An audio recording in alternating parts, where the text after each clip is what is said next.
Our real strength is our people. We must invest in the next generation in ways that we can compete in a global economy.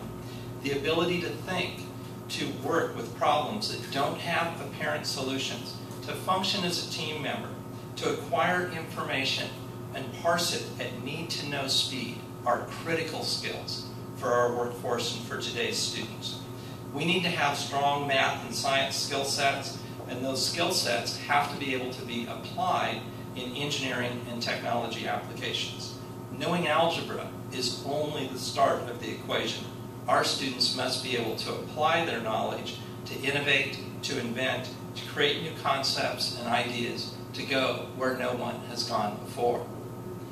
Athletics is the model for effective high school programs that develop excellence and push students to excel.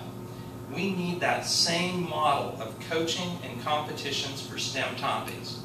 The FIRST program, with its extensive robotics competitions, and the Intel International Science Fairs are shining stars of opportunities for students.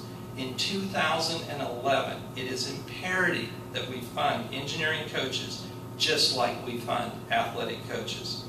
That will help guide our students into 21st century America.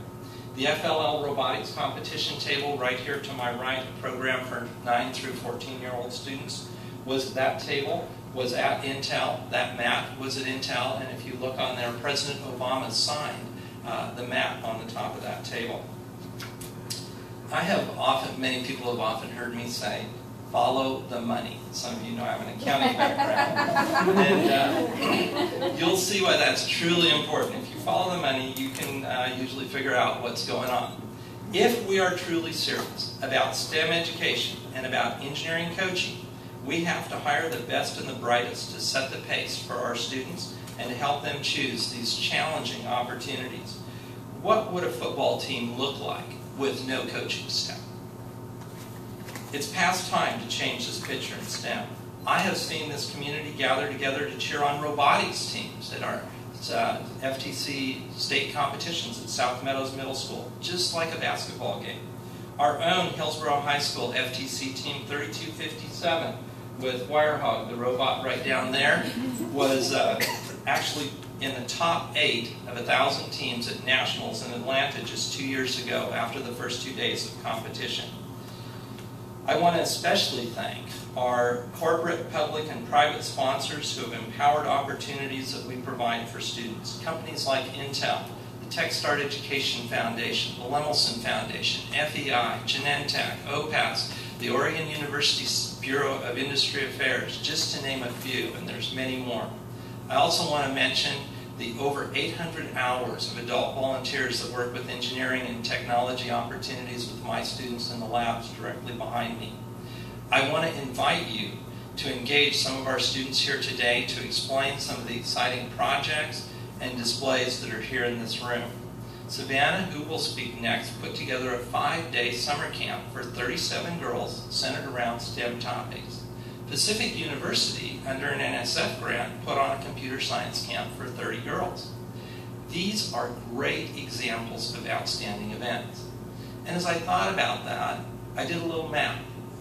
And I thought, on the west side of Portland, that's just the metro area on this side, there's probably about 20,000 high school students on the west side, okay?